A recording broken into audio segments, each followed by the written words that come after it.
Good morning. എല്ലാവർക്കും സുഖമല്ലേ?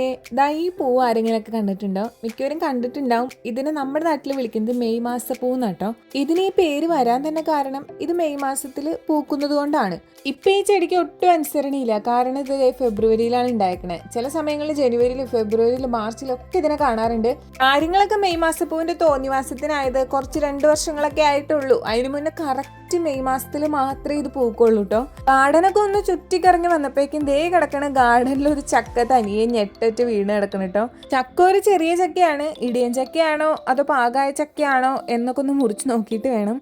നമ്മുടെ ബൊഗെയിൻവില്ലയുടെ പൂക്കാലം കഴിയാനായി. അത് ദേ അവസാനിച്ചുകൊണ്ടിരിക്കണം കേട്ടോ അതിൻ്റെ പൂക്കാലം. ദേ നമ്മുടെ പയറുമ്പോൾ നല്ല കുഞ്ഞൻ പയറുകളൊക്കെ ഉണ്ടായി വരുന്നുണ്ട്. പയറ് ചെടി വലിയ ഉഷാറുള്ള ചെടിയൊന്നുമല്ല, എന്നാൽ നമ്മുടെ ആവശ്യത്തിനുള്ള പയറൊക്കെ കിട്ടാനുള്ള ചെടിയൊക്കെ ഉണ്ടെന്ന് തോന്നുന്നു. അപ്പോൾ എന്താണ് നിങ്ങളുടെ രാവിലത്തെ പരിപാടീസൊക്കെ? എല്ലാവരും ഓഫീസിലൊക്കെ പോകാനുള്ള യാത്രയിലാണോ?